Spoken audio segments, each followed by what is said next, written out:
Since our first graduation in 1866, it has been the custom at North Central College for a distinguished speaker to share a message of insight and inspiration.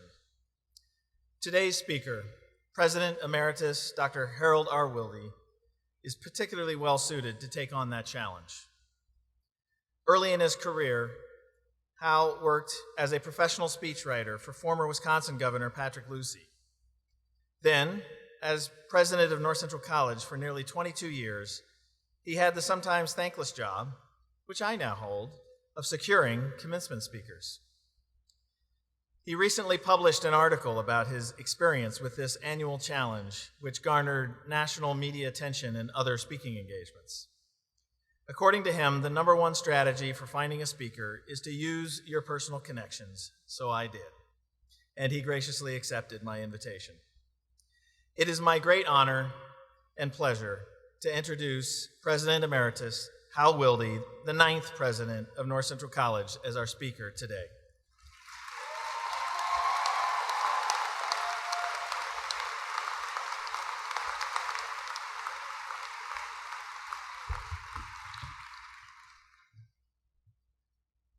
What a great day to be a Cardinal.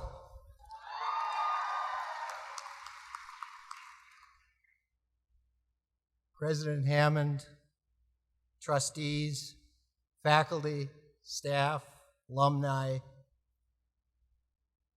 Wildes, for whom this campus was long home, here today from New York, California, Madison, and Chicago, some up in the balcony. Families and friends and members of the great class of 2015, the 150th graduating class of this historic and beloved institution. It is a special honor for me to be here today. Most of you took 4 years to graduate from North Central College.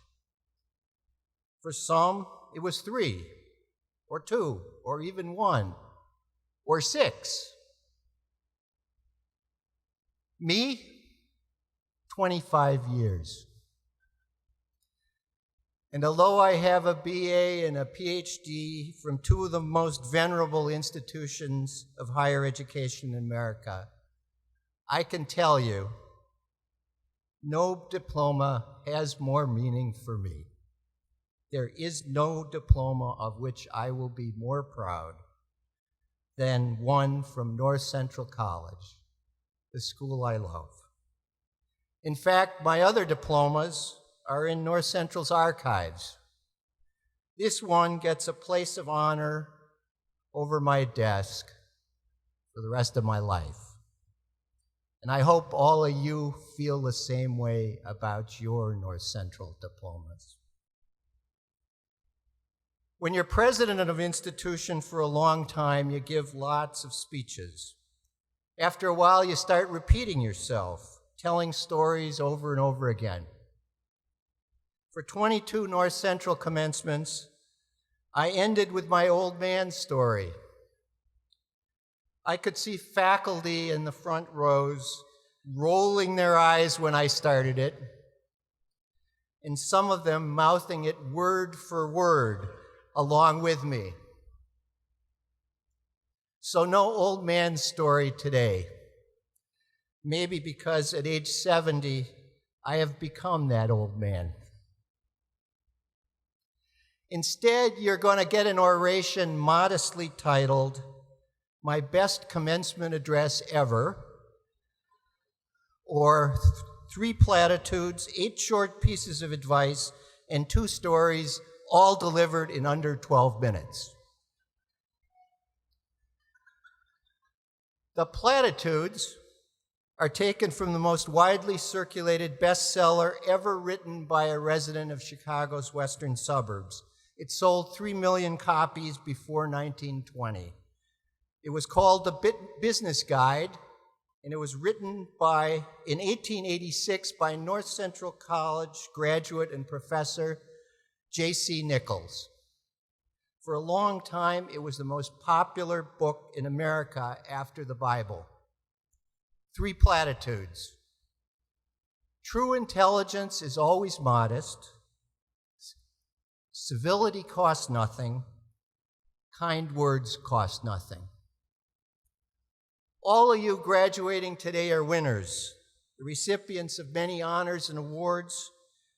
If you were born with the right genes, in the right family, in the right nation and community, you're winners of what Warren Buffett calls the genetic lottery. And it's sometimes possible to believe that you did it all on your own, and that those who don't keep up with you are lazy, weak, or corrupt, or whatever. Please don't make that mistake. Year after year at the Rawls Symposium, I listen to Nobel laureates, the most honored scientists in the world, crediting all the colleagues, laboratory mates, staff members who made their success possible. You are graduating from one of the finest schools in America this day because all along the way your hard work was matched by many others: parents, teachers, friends, your support system. It will always be thus. If you think all your victories are due solely to your own merits and efforts, someday you may find others giving you the chance to test this proposition all alone. Remember, true intelligence is always modest. Civility costs nothing. Kind words cost nothing. Now the advice, something my kids out there in the audience always told me never to do with student audiences, or with them for that matter. But it's what's expected at graduations, or at least what the speaker can get away with. So out of a much longer list, here are a few mantras I have found useful over the years. 1, always assume good faith.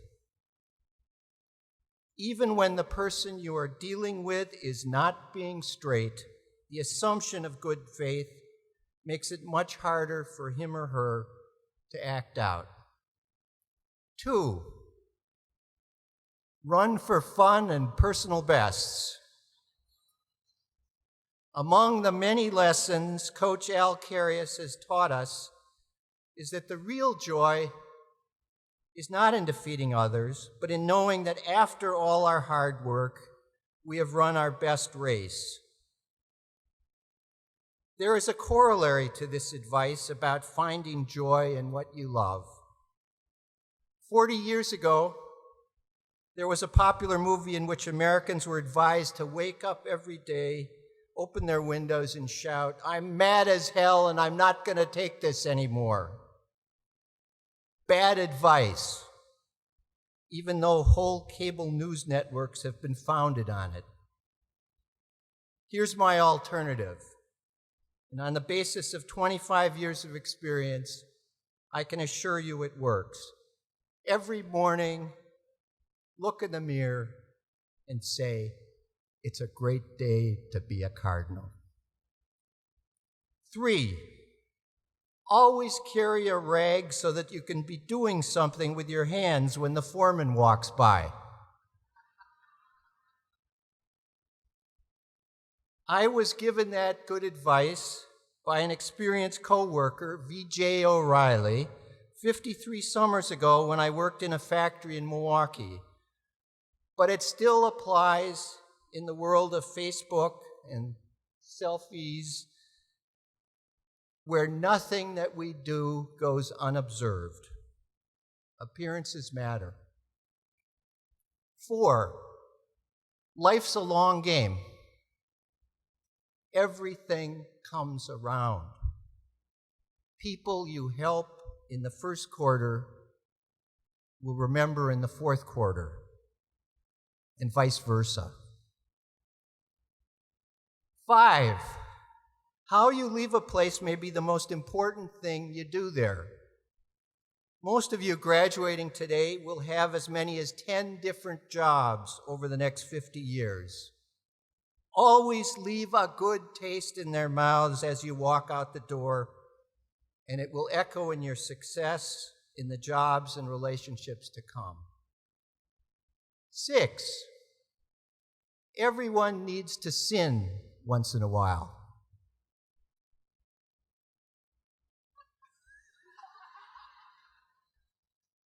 The trick is to find a sin that doesn't hurt others or yourself. The genius of the founders of this college was to make dancing a sin.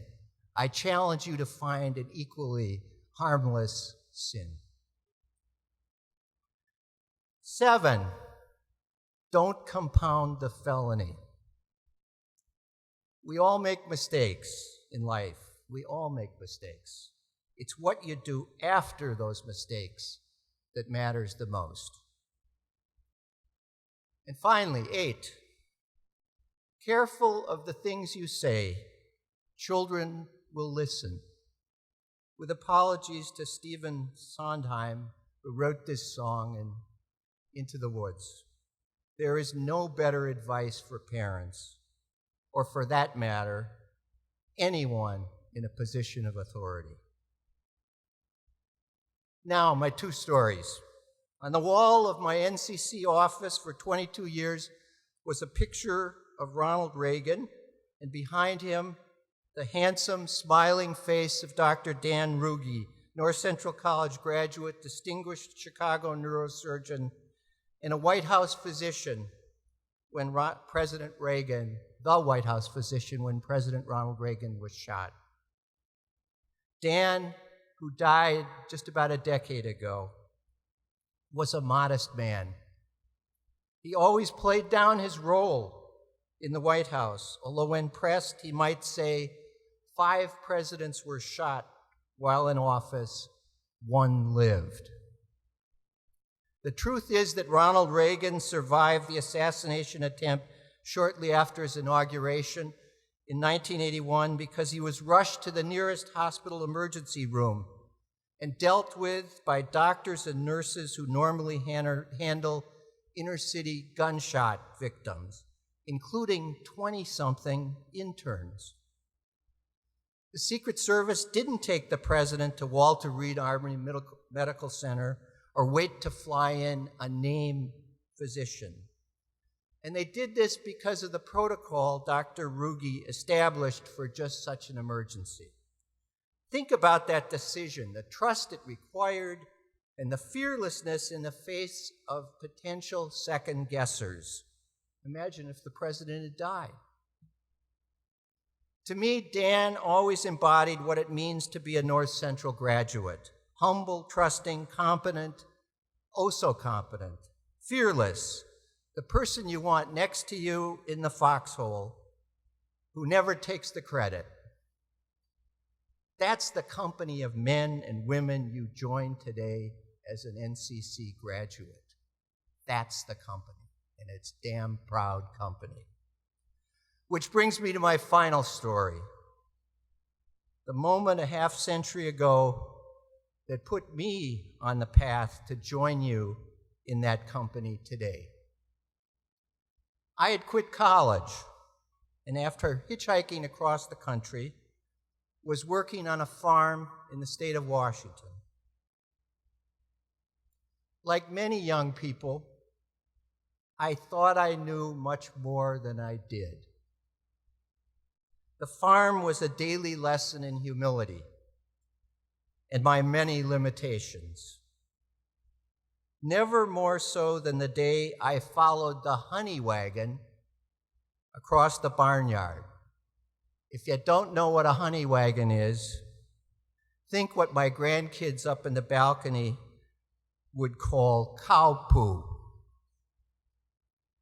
I was following this honey wagon across the barnyard, and it was going to dump its things in the honey pit.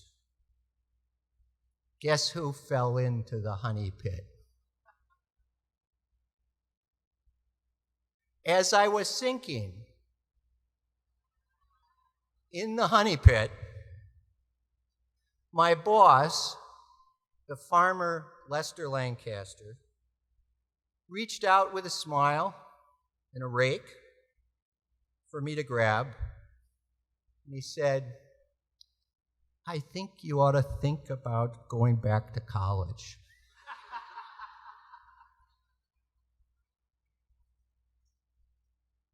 One great wife, 3 wonderful children, 6 remarkable grandchildren, a quarter century involved with this very special place. It all began with that moment and the schooling that followed. In life, every one of you will have a moment or 2 or more when you're in it up to your elbows. We all do. But thanks to your North Central education, I am confident that most of the time, like Dr. Dan Ruge or Lester Lancaster, you will be the person holding out the rake and smiling all the way. It begins today, and what a great day it is to be a Cardinal. Congratulations and God bless.